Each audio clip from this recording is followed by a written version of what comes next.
Mr. Peters, thank you for joining us on a fine Wellington morning.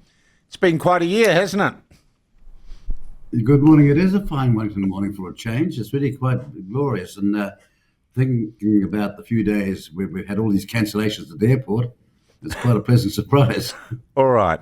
Look, I first want to deal with just a couple of current issues before we move on. Is there any question first on the greyhound issue that I think many New Zealanders have welcomed?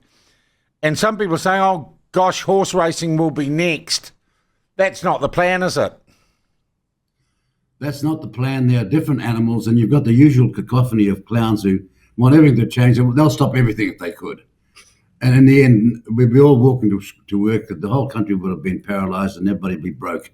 No, there are different animals, but we've agonised over this since the 2013 report, 2017 report, and 2021 report.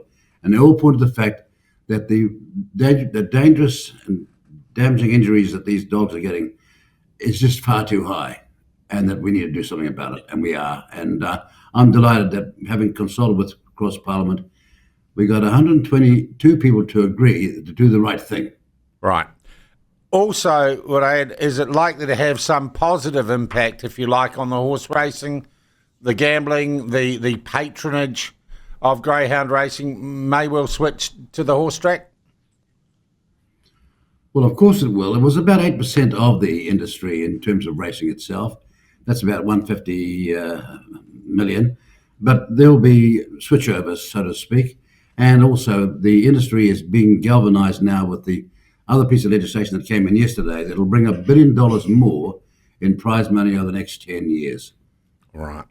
Look, the other thing that's happened this week, though the government or, the Minister of Education seemed loath to attach her name to it, was the delivery on your party's promise to get rid of the current sex education curriculum in our schools. And I must note, I really found it very curious the way the minister, and she never got back to us, did she, Ben, about doing an interview about it, wouldn't engage with us on it. And the Education Review Office seems to have taken the delivery of your promise as an opportunity to say, we are going to rewrite that curriculum and we don't think parents should have any say or be involved. It's extraordinary, actually. You think about it, that we had a coalition agreement. It is the result of the people voting. It's the people's voice, so to speak. This was in it. And yet these bureaucrats think that despite that they'll carry on as though, like the River Thames, men may come, men may go, but I go on forever. No, you won't. We're going to fix this up. We're going to have you stopping interfering with children's lives and ignoring parents. We're going to do things the way we used to do them. We're parents who are, after all, the caregivers. And everybody else who's not a caregiver is in loco parentis, in the stead of the parent, will be treated properly. That's what we're going to do from here on in. Radio New Zealand tells me that that's just bigotry and homophobia, and the parents can butt out and they'll just rewrite it. It is. Yeah, it is. It's on their part bigotry of the worst sort. Arrogant bigotry. About 5% of the population max will believe in what they've got to say. But with your taxpayers' money, they're pushing out this dross and crap, and we're going to stop them. Well, you better have a talk to Erica Stanford, who doesn't seem to be doing anything to stop them. Well, I don't know that. I mean, the reality is you've got a huge portfolio, and a lot of times ministers are working on every sort of thing, but I will talk to her about it. But here's the point. We talked to them before the government was formed. It's called coalition negotiations. And when you agree to something and you shake someone's hand, you keep your word. That's what I'm asking for. All right. Mr. Peters, do you think you've had a year of delivery for New Zealand First? Do you think you've achieved all that you set out to? And I know you didn't have a 50-point plan, but, Well, I don't have, this sort of dashboard crap that I see other people perform on, and a 50-point plan or a 100-point plan or a quarter-year plan. No, we set out, and very soon in the next few days, we're going to put out a list of things we quietly achieved. Because some talk and some do. We've got a long list of things we've fixed up, whether it be a therapeutic products bill or the second phase of that, or this legislation we're talking about now, which we said we're going to deal to. We've got a serious list of performance outcomes. But guess what? The best is yet to come in the next week, we've got more things to announce that are part of our commitments All in right. the campaign and in the mission agreement. All right. Look, I was wondering, Winston, would you mind taking some calls? Because I know a number of people have said they'd like to call in. That's I'm very happy to. So it so happens I got a bit of a break here, so I can take calls for a little while. okay. Look, okay. It's- Winston Peters, the Deputy Prime Minister and Minister of Foreign Affairs and leader of New Zealand Affairs, is open to your calls. Dial in on 0800 33 2283. In a broader context, I have made the observation on the show recently that, like many new governments, it seems to me after a year, newish ministers and newish MPs are suddenly figuring out that often bureaucrats, it's lovely to get into the office, it's lovely to have won the government or the Treasury benches, and you think you're in control. And after about a year, you figure, oh, those people down at the department, I'm not sure I am that in control. Sometimes these guys are hoodwinking me. And you see this change in the relationship as elected representatives really do start to assert their power and do what people elected them to do. And it's a funny little transition. I get the feeling, and I'm not talking so much about New Zealand First because you've got more experience than anyone in this, but it seems to me this government's going, well, oh, maybe we need to get those bureaucrats, those paper pushers under a bit more control. You're so right. You're speculating, but you are right. In the sense I've seen some things when you think, this is just breathtaking. Why did you listen to that bunch? Why did you listen to that group? It's a bit like Roosevelt, the first Roosevelt, when he said, talk softly and carry a big stick. You really got to have people that you can trust, who are prepared to disagree with you, because in the end, you want advice that is sound where you can consider things. It doesn't mean you want yes people, yes women, yes men. You need very good advisors and people you can seriously trust.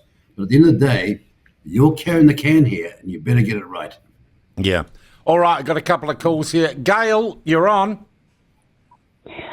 Good morning, Mr. Peters. I'm hoping that you can educate me. At one of the Chris Luxon's press conferences, he mentioned that if the Israeli Prime Minister ever came to New Zealand, that he would be arrested. Would you be able to educate me on what your thoughts as the Foreign Minister would be on that?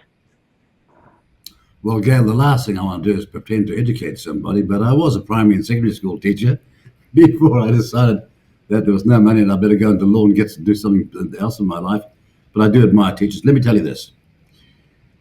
That question, if I was asked a question, I'll never answer it because it's absolutely, totally hypothetical. And remember this, the so-called legal action is just a starting point of a legal action. It is yet to be heard, it's yet to be tried, and he's yet to be found guilty. You see why the question should never been answered? So you're saying, actually, Winston, and I wondered, it was asked by Mark Dulder from Newsroom. He's one of those classic advocacy activist journalists. There is no arrest warrant issued for Benjamin Netanyahu, is there? Not in the way that was framed. Yeah. And therefore, why is the journalist asking this question? The question is at this point in time Netanyahu guilty? No. This isn't what you might call an arraignment to find out whether he's guilty or not. But the trial has not been heard. I waste my time answering the question, frankly. Okay, and I think, actually, unfortunately, I thought Mr. Luxon fell into the trap. Matt, you've got a question for Mr. Peters. Good morning, Sean. Good morning, Mr. Peters. Not so much a question. I just wanted to say, Winston, you're not the youngest man in politics these days, and I wanted to thank you as just Joe Blogg citizen out there, to you and Shane and your team, for what you're doing and standing up for what I class as middle-class New Zealand that are just out there trying to live our lives and make a dollar. And there's very few politicians that are on our side, and I just wanted to say thank you very much to you and your team this morning for what you're doing for New Zealand. Yeah, thanks, Matt. Thank you for your comment. Let me give you some advice. Don't act your age. All right, the check's in the mail, Matt. Tom, g'day. Good morning, Sean, Mr. Peters. Lovely to be speaking with you this morning. Mr. Peters, I wanted to start by thanking you for your position on the tikanga in legal education issue. This is something that you posted on X about back in May, I think it was. And I think out of everyone who's publicly commented on this, yours has been the strongest and clearest stance. You might recall that there was a select committee hearing in October about this issue. I wonder whether you can say whether there's been any update on that, and whether there are any actions that New Zealand First are taking to, get tikanga removed from legal education. Look, you've asked a very good question. It's going to be in some universities part of their so-called agenda next year, and our job is to say that we're not going to go on paying for this stuff. And we've got to make a stand here. This tikanga is what is being supplanted as against all the developments of modern law from many societies, bring us to the cream of what we've got now, which is the finest we've had in the history of humanity. A very rare system. It's all being thrown out the door in a rush to the bottom by these so-called academics and these so-called the lawmakers. And it's tragic in a way to say that tikanga should be part of the law and be a decision-making part of the law is, in my view, so retrograde, and it's so unhelpful to what I call the mass majority of Maori. There'll be a small elite at the top making a fortune out of this, and the people at the bottom will get nothing, as it so often happens when it comes to some Maori causes. And stop it, we intend to do, and we're going to go on doing it. And if we've got to cut their water off, we will.